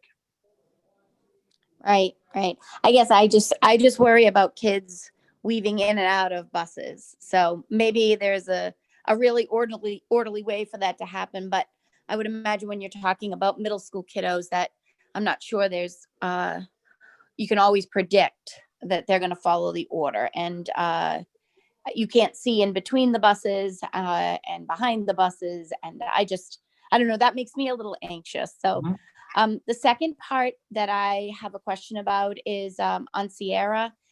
All the other drawings have a way that the parents, unless I'm missing this, when the parents come and do a drop off, there's a way for them to loop like back around and again are dropping off right at the door. Where are they looping? Oh, they loop right there in that parking lot. Okay, I missed that. I'm sorry. So that's really, this is no go, right? okay. That's perfect. Bus and parent. And then of course, I mean, that could change if something happens up there, but the parents could either come in here or come in here, go up, loop, and drop a lot of queuing space for. Okay, perfect then. And then I'm comfortable with that too. So that's all I had to say. I like it a lot. Thanks, Mrs. A. Let's see, who haven't I hit? Alita, you're next. Hi. So I just won't even address the other three. Sierra really is my favorite by far. There are lots of things I don't like about the others, but you don't need to hear that, Phil. What I do like about Sierra, from like a constructability standpoint, the idea of the phasing of it, getting that cafeteria addition up and running, taking that media center and being able to bring it. If you look at what they're doing, well, obviously, Phil, you know, but for the panel, what they're doing in design, like right now with, you know, the concept of media centers and how they're used to be able to have a clean slate and design that space rather than trying to work with what you have there existing, I think really is the way to go to kind of be on par with what I've seen, you know, in plans recently. The other thing about it is I agree the Station Street entrance would be ultimately the best, but if you can't, I think this kind of lends itself nicely to put some type of a big like monument sign or something on that back corner when you enter the campus where you have that little kidney shaped thing going on. You could, you know, do that with some type of signage. And again, campus type environment, something tall, something representative of the town. You could have like, you know, insert type signage that is like, you know, visitor parking this way and buses, you know, this way, event parking here, and then swap it out. If something else comes to the campus, you could, you know, flex it around so that people using this entrance could still get around to the front and then out to another elementary, preschool, whatever. It would just, and that would be a nice entry on its own to lend you to the new one. And the other thing that I really like about it that seems better defined here, and I'm sure you could play around with the other ones though, is it looks like the front there, clear like visitor parking. You know, you go places, you just don't know where to go, where to park. I know I've been this school, the high school, it's not always clear where to go or how to get in. So the little setup there seems like you had the most room, where it looks like a row of what would be visitor parking at that front island, and maybe some overflow going to the other end. Just nice delineated areas for visitors. Because I would say that as a person who has only really been to the middle and high school for events for my younger children, anytime I go there, you really just don't know where to go. So being able to, I think a big sign is only one road, which would make it a little less confusing. The big sign in the front, main entrance, take a right, and you know, people will get there. And then again, symmetry is a thing of mine as well, Joe. So and anyone else who commented on symmetry, I just like the way it looks. It's very inviting, and it does give the opportunity. I mean, I love the concept. If you know, you've done the studies, if they are in fact talking about consolidating 3 schools and putting them one campus, then this would be like, it's perfect to have this and to set it up that way, that you could come in some other main road and get to branch off to any particular new fancy district building. And my vote would be, as far as finishes go, I know Ann kind of touched on what we would do with the existing space. I would think at a minimum, we would just take any new finishes and carry them through, so that there was some level of, you don't cross this line into this horrible side of the building. And there's the new addition on the other side. So I'm assuming that would kind of be what we do, Phil. I don't know that you said that I heard, but that would be what I would think we'd see. And just for the record, for constructability, no matter what, everything sucks about putting an addition on an occupied building and moving. So, I mean, there's not a way when you look at it, and we could sit here now, Phil could draw it on paper, but I can assure you, he could draw whatever he wants. When you get a construction manager or GC on site, they're gonna come in with a whole different plan on how to phase it, how to build it, and what you need to do. So we can talk through certain things, but when it's all said and done, that's the type of stuff that'll change anyway. And that's gonna be a factor no matter which design you go with, honestly. And I'm done talking. That's why we have our own CMs on the building committee, Alita, to help guide us in the next phases of this. All right, I think the only one left was Sarah. Are you listening, commenting? She's still on mute, so if she doesn't want to comment, that's fine. I did contact Lee. He chose not to provide comment via phone. He wanted to provide deference to the administration and to, you know, really have them work it out as part of that subcommittee. He felt strongly that he wanted to give latitude to some others here. He had some opinions with regard to some of the, for lack of better terms, what he termed as stale concepts of let's say some of the earlier that we worked, November and Delta.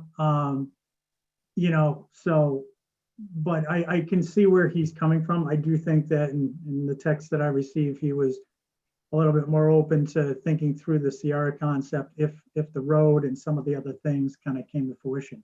I think him and I are like minds that we wanted to really have an entry approach to the building. So with that, before I speak, is there anybody else I forgot? I don't see any hands ordered. All right, so I'll go ahead and give my input. Hey, Phil, I'm gonna go ahead and stop you sharing. Sure. And I think it's better, you know how I work. It's easier if I share my screen so everyone can understand me. So can everyone see the screen here? I'm moving. Yeah, okay.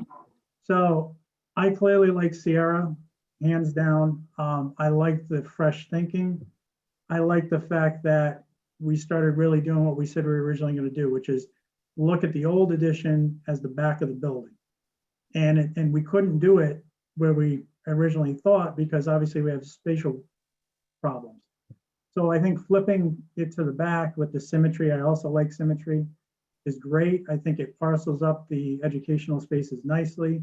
The one thing that, I had was and I did, in fairness, I did broach this to Phil because I have access to Phil, about maybe moving the cafeteria here. Mainly because we have this triangle. My thinking was, would it make sense to connect this core and really have this open visual space? And, in speaking with him, that may be a little bit of a budget blower. We have this existing core. It may make more sense to go ahead and build this out. And as we heard, it might work better for phasing. So for me, that's not a deal breaker, but I really like the general concept. I think this needs some work from a site aspect of having the people pull in through a parking lot. The turnaround is never, in my opinion, a good thing. You've got cross flow traffic here. I think, if this was reworked, and I was a big advocate for the roadway coming in, because I think if, from a distribution standpoint, and I'll go to the aerial overview because it makes more sense. Parents right now, as we all know, come down, and if they, Coventry has grown significantly since the building was originally built. When this was a high school, most of these neighborhoods along Coventtown, Hunter's Crossing, the Oaks, which is now built, Teakwood, all of those didn't exist. So now we have this huge distribution, and many of them are our families up in the northern part of Coventry. So when you really look at the distribution, they're having to come down Station Street anyway, go on to Maple, come across, come up to get into the site. There's only a few ways to get across this. I think this is Highwood right here that also goes across. That's a cut. There's no good way to really get out to 116 from this end of town unless you hop on 117 or come through back roads. So I think strongly that a connection to distribute some of the traffic coming in here would bode well for the site and really disperse that. And I think it's kind of a necessity. I think Don made the point, others have made the point that these are town fields. And I do think the discussion needs to happen with the town, how far an entry could come up, because it could feasibly come up in this area above the fields. It could feasibly come across from the existing golf course, the condos, Washington Village. But then, as we all know, this is a tiered site. It's pretty built out, and those were built out, I don't know, late 90s. So it may be an easier path to come in this way, but I really was intrigued by having an entry the way this way, because it really allows the thought of thinking about this as a campus and all of this space. And we talk about potential consolidation. I don't know if it'll go that way, but it's big thinking. And the one thing that we can talk to the voters and have this dialogue is, and we hear it all the time, Coventry needs to think smarter. We need to consolidate. We need to be more efficient. Well, this is the efficient approach, really thinking at a big scale about what's the future bring. And I think that's a sell to the voters to say, we hear you, we're moving in that direction. It's part of the plan, and here's why. So I talked to Phil, having a plan that shows some of these big bubbles on the plan, saying maybe future phase, doesn't have to say elementary school consolidation. Potential future phase, I think, would be intriguing. And I know I'm long-winded, but I'm excited about this design. The chevrons, I will tell you, I've had experience as well on other projects. It is a ride thing. It's more of a management thing. I think North Kingstown has this concept, and some other schools, quite a few other schools. So I'm not as concerned. It is a management issue crossing over the aisle. I don't particularly love it. Phil, I think it's an air quality thing, right?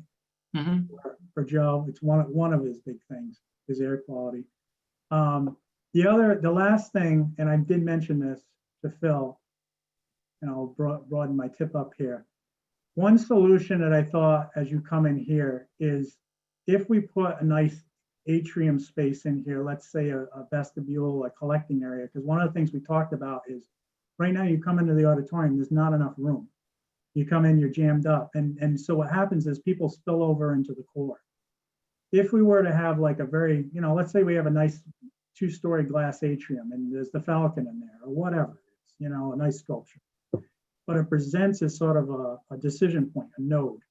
You hang a right, you're going to the educational spaces. If you hang a left, you're really going to the broader community spaces. And we talk about this as being a community resource. So if we really define this edge, I think there's definitely a way that we could bring this out and make something that the community comes into, never has to access the educational core, but we talk about this all the time, is this being a community space. We already use the auditorium. We have the gym space. And quite honestly, this is the way the building was designed. They put the cafeteria here originally because this triangle works from a community aspect. We talk about needing overflow space for this. What happened was when they turned this into a media center, they took that away.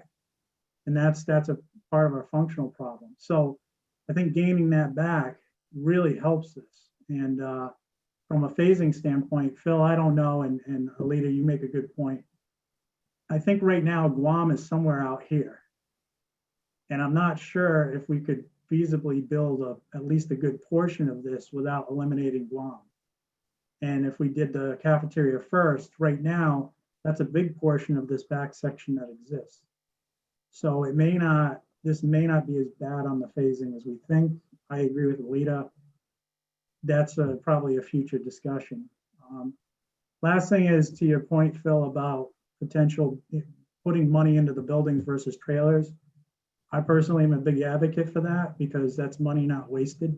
And I think that's something taxpayers will want to see too. I think it's a rational approach. Whether we could feasibly put any more rooms on Western and deal with the septic and water issues there as well, I don't know.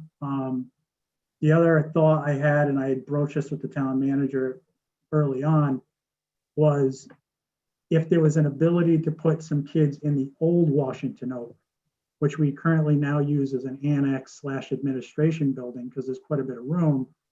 Maybe some money goes into that building as a sort of town building effort as well, since we're using that space, because that provides a larger benefit to the town because maybe we're helping upgrade that structure, which we have no other options right now for town hall annex.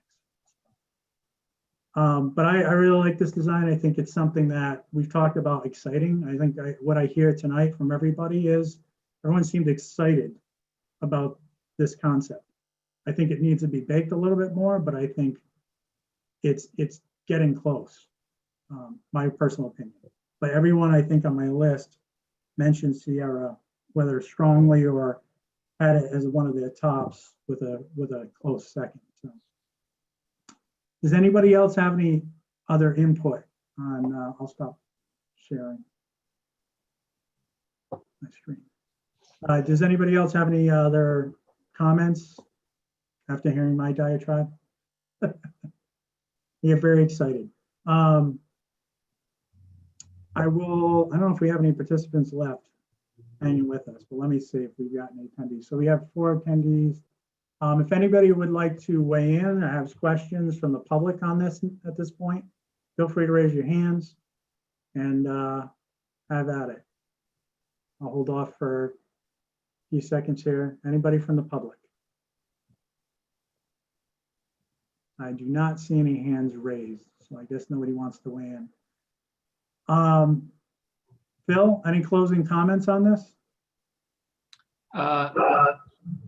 No, other than I'm excited that you're excited. We want to start taking this to the next level so that we can really start honing in on the budget. Because like I said, the most important part of stage 2 is to submit a plan that has a cost estimate associated with it so that RIDE knows what they are going to be reimbursing you for. And they are confident that you have a plan that addresses your need, that you can go to the community and ask for their participation. I want to go back to how you started the whole meeting with the marketing part. So, you know, just like Cranston, Newport has a big vote next week. And they have been in their selling of the bond effort. And that is a lot different than what I think you need to do now. So we're almost in November. I imagine all your town meetings are all virtual still, correct? And they likely will be. We submit in February. In January, we're going to be going to town council asking for them to approve this submission. we have Thanksgiving, we have Christmas. Without public events and people being rather isolated, with the election coming up and COVID over top of us, you may very well end up with a community that has no idea what you're doing, right? You're gonna have public agendas, but most of the people that have participated in this meeting from the audience, half of those are my staff that I tell them to log on because I want them to, all right? They need to know what's going on. So the public may not know what you're doing. We will present the stage 2 to your council as just the next step. It is not a commitment to bond. Although they may have questions, they will likely support the submission of this. Well, why would you stop it? Let it go through so that people eventually have an opportunity. It'll get through. We'll submit the ride in February. We will respond to any questions that they have. You may very well get approval in May. Then you are set up because you're in an off cycle for a special election. So the first time some of your community members may hear about this is when they hear about a special election in 3 weeks for a big school bond. So I kind of agree with you, Luke, that the messaging probably needs to happen. Otherwise, people are just going to be surprised when there's a big bond vote. And it's not like the cycle that Cranston and Newport are in, right? They had their submission, they got their approval, they had all summer to build their campaign to a major election that people are going to come out and vote for anyway. You are going to have a special election, likely. And because of circumstances now, they may not know this is coming. And messaging now, nonstop until then, is going to be important, I think. I appreciate your input on that, Phil. And I've said it over and again, at some point, and we've had committee members asking, and I understand why, what's the cost? And we're going to have to, I think the next few steps in this are going to start honing down what the square foot cost is based on the form and finishes that you're presenting. As I said, I'm hoping to get with bond counsel, with the manager, and start working through, because as you have noted in previous meetings, there's a lot of intricacies of what bonuses we may be able to take advantage of, what pay-go money we can take advantage of, the way the housing aid will work and how it's rolled out, whether we have to put bands together, bond anticipation notes, how that will drive the ultimate cost down for the taxpayers. So we have to be very clear on what we're presenting, and because the first thing after, wow, that looks really nice, how much is it going to cost? Those are going to be that's going to be the $1 million question, for lack of a better term. And so we have to answer that, and then we have to back it up with all the data and all the process we've been doing. So I'm hopeful, Don, I'm going to harass you for that document. We will help you, but harass you to make sure that that gets done quickly and we stay on track, because we're going to have a new council, for lack of, a majority of new council members coming in, and they need to get up to speed very quickly. We will make sure that happens for them, but they're going to need some, support from the community to keep this ball rolling. So.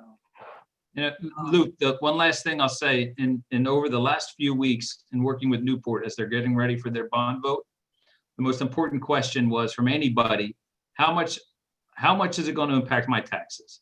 That's all they wanted to know. That was it from every demographic that they encountered at the liquor store or at a library meeting. All they wanted to know was what was their tax impact. And that's why I encourage you, let's get a handle on that, because you may see a big number for this type of investment, but it's not that number. You have, first off, your reimbursement. So it could be half of that number. And then you have the incentives. And then you have actually what it is down to the taxpayer. And I'm just looking at a flyer that we ended up doing for Newport. And their average bond cost on a $400,000 home for $106 million bond was $156 a year. So that's all they needed to sell was $156 a year. And we're going to give you a brand new high school and a bigger elementary school. That's all people really wanted to hear. Now, it took a while to get this. You don't have that much time. That's all I'm saying. Like they did. That's all. Fair enough. Phil, can I just throw something out there too? Go You know, ahead. I'm thinking about the population that you're going to need to, the kids that are in the elementary schools are the kiddos that are going to be the first impacted by a new middle school. And I do think if you think about possibly at some point when you have your project like really put together, pulling in like elementary principals, which is who has the most contact with the staff, who a lot are community members, and the parents who they have a lot of influence and a lot of connection with those people in the community. It would be an awesome opportunity to bring elementary principals in to, I mean, of course, you already have Joe on the committee, and maybe even the high school principal in, so that we are well informed, so that when community members, when teachers, when parents, anybody comes to us, we can talk about the project and what it's going to do for our middle school, for our community, and so on and so forth. That's a good comment, Aim. Thank you. And it's a good point. And I think that may come probably, you know, obviously we have to get with the middle school. We talked about this committee of administrators and teachers and others at the building, boots on the ground level to review this. My question tonight is, we need to continue to provide Phil with clear direction, which way we're going. It sounds tonight like we're moving in a pretty clear direction, but I don't want to speak for the committee. So Phil, I guess my question goes to you. What kind of direction do you need? Do you want us to synthesize this more, or do you want to, you know, have some action on this to at least tell you, box you in and say Sierra, or if it's two, I'll open up the two concepts if somebody wants to make a motion, but we actually give you some direction through a motion to approve, you know, one or two concepts so you can continue to refine those. Because I can tell you with Sierra, one of my big questions is the roadway. So if you're going to continue on Sierra, we're going to have to open up some dialogue with the town on who owns what, who's on care custody control. Is that doable? You know, even from a legal standpoint, or what hurdles we would have. So you tell me. Some official direction probably protects everybody's interest in moving forward. I don't want you to think that this is the final design decision. The stage two, no matter how many renderings we show, no matter how finished the project looks, it will change, you know, several years from now when you are engaged in a robust design effort. So I don't want there to be too much concern about approving something that you don't like completely, because it will change completely. So I want you to be comfortable in any motion you make, but we would probably welcome that so that we can confidently move forward. You know, there are consultants that I need to bring out. Geotech, you know, we got to do some soil drilling. We'd much rather do that in November than trying to do it as we get into the heavy winter months. You know, where are we going to be drilling? Well, we have a general idea, but you know, we're going to want to do that. We need to bring our site civil engineer on board so that as we talk about roadways, it is designed with the proper professional, not what, you know, Rick and I or others are thinking in our company. So yeah, now it doesn't have to be tonight, and I don't know what kind of or motion you want to make, but I think it would be good if we're all rowing in the same direction. All right, well, I think the biggest thing for me is I want to provide early enough direction to go exactly that. We're almost in November now. I don't want the ground to freeze before we get geotech testing done. So, you know, you need to know where the building footprint is.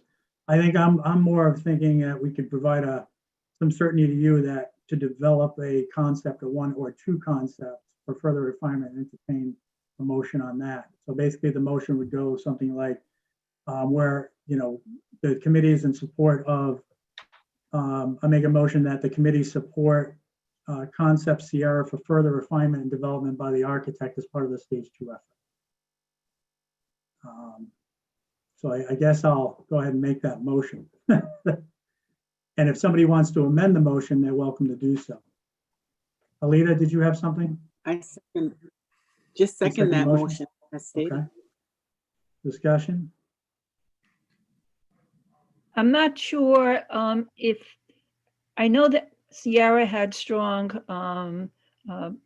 possibilities, but I think we should ask him to do two of the designs that seem closest to what people had some agreement on versus just one. Fair enough. The second one was it November? Delta. Delta. There you go. So Delta. So I'm fine with that. I think, we'll have to continue to, at least give boxes you and the 2, Phil. And then we could, go from there. So I'll make a motion that we direct the architect to move forward with the Sierra and November concept. for Delta, refinement. Delta. Delta, I'll get it. Station Road for further refinement as part of the stage 2 effort. Can I get a second? Second, I'm going to do a hand vote on this. All those in favor? Or I say aye. Aye. Not on video. Aye. All those opposed? I hear none, so the motion passes. So you have your direction, Phil. We've narrowed it down to 2 for further refinement. So at least gives you something to move forward with.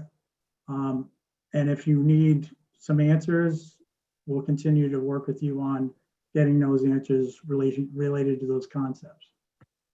Fair enough? Sounds good. All right. We're moving. We're progressing slowly but surely. We're getting there. It's a process, but I appreciate your patience and willing to work with us. How many concepts is that now? That's an acres dozen or so?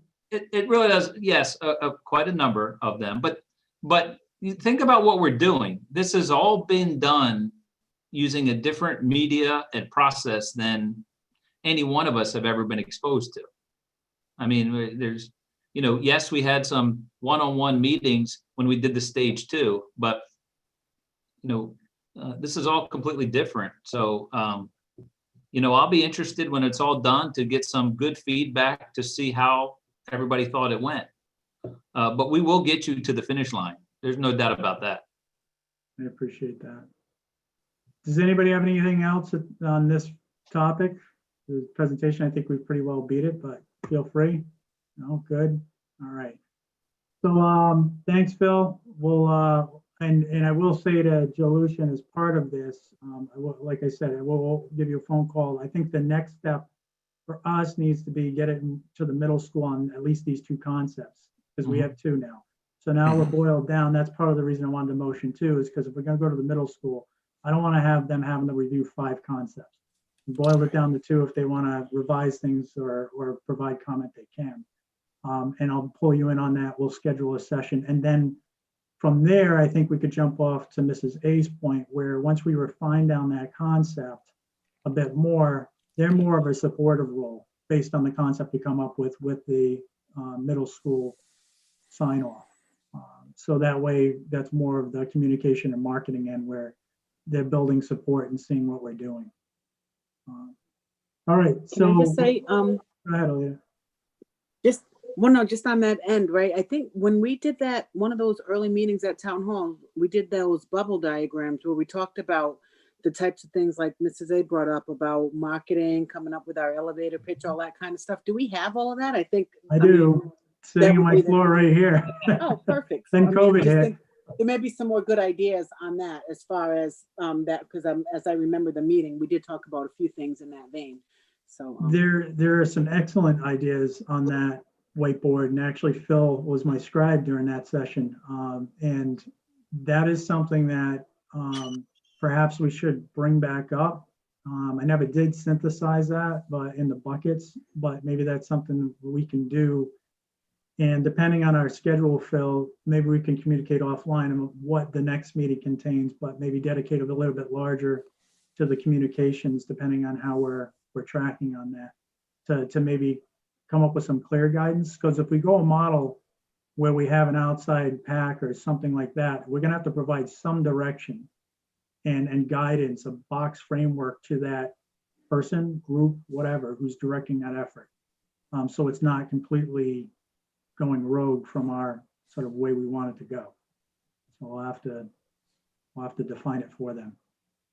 Fair enough? One last thing. So in addition to making sure that the Feinstein staff is fully aware of where we're moving with this, Mrs. A texted me. We were going back and forth a little bit as we were listening to everybody speak, and even our administrators probably don't have a good handle. When I say administrators, I'm talking about all our administrators, building, special education. We have a whole group of people that have not been involved in this conversation. So I think we need to leverage them as well. It could be a separate meeting where Phil comes in, or at the next building committee meeting, maybe we make it mandatory for building administrators and other administrators to attend, not as panelists, but just as observers, because I think it's one thing if I tell them what's going on. I think it's a whole different experience if Phil explains to them what's going on with his renderings and his explanation of how things are going to come together. So depending on what your agenda looks like, I don't want to lock administrators into a 2 or 3 hour meeting after a long day, but I do want to get them hooked into this conversation really sooner than later. Maybe best for a special meeting, more directed and pointed at them specifically, instead of them having to sit through our comments and droning on details. And I also think like we want to get it down to probably one option, because all this is block diagramming, right? But I'd like to see, even at myself, I'm sure you would too, what does the inside look like? What's the programming look like? Because I would really appreciate their input from a building level, not just on the outside aerial view of what this thing looks like in a block diagram, but functionally, how do these spaces work interior? And I'm assuming, you can correct me if I'm wrong, Phil, barring the spaces that are fixed because of cost and our existing school footprint, some of that may be malleable to move and slide some of those rooms and how we create the educational format. So I'd like to advance it to a point where they can have input there and dig in a little bit further into the details, which I don't think we're quite there yet. But we will be really, really soon, because we're fast approaching. I can't believe it, in a month, it's going to be Thanksgiving. So maybe not next meeting, but maybe following next meeting, we could do a special meeting done. Maybe we could work together and figure out a date for that and get it on the schedule now, so that we have something earmarked. And if it works for you and Phil, it could be maybe a 3 o'clock meeting or a 3:30 meeting. Sure. So it's not so late. And, Mondays are kind of flexible for many of us because of distance learning and professional development. So Monday sometimes lends itself to a little bit of flexibility as well. So just to kind of put that out there. Yeah, we could, if it works with the PD time too, we could incorporate it as part of the PD. So, okay, fair enough. So with that, I'll move on to, if nobody has anything else, I'll move on to the next item, which really is just the scheduling of the next meeting, which we had for November 10th at 6 p.m. And that is supposed to be, Phil, the 50% draft presentation. I don't know if we're there yet, but we can talk offline on what that means, whether it's 50% or you just give us a rundown on the topic sections. Okay. Where you're at and what is needed to get us to where we need to be. Because I think we had on the schedule, I was trying to shoot for a 50% presentation to council when they were seated late November, early December. Okay. So take a look at that schedule. Let me know if we're in the stratosphere. Although, the idea was to just keep us with benchmarks. So I'll get you 45. How about that? 43, 43 and a half? 43.5%. All right. I'll Hey, take- Rick? Yeah. Rick? Yeah, I just wanted to make sure you're still there. Yeah, no, I'm here. I'm listening to everything. We can talk later. I think he was about to cry. All right, so I'll entertain a motion for the scheduling of next meeting, November 10th, 6 PM. So moved. Can you get a second? Alita, second. And I'll call the roll. Don Cowart, Yes. Kathy, Yes, Rob, Yes. Ann Dixon, Yes, John, Yes. Alita, Yes. Mrs. A, Yes. and Sarah, are you there? We'll go with this non-voting. Motion passes. All right, with that, I'll go ahead and adjourn the meeting. I want to thank you all. I know it's another long meeting, but I think it was productive. We got something accomplished tonight. Narrowed it down to 2 options. We're staying on schedule and we're staying focused. So I'm confident about this effort moving forward. So if you guys have anything else for me in the interim, feel free to reach out, email, phone, whatever. All right. And I'll take a motion to adjourn.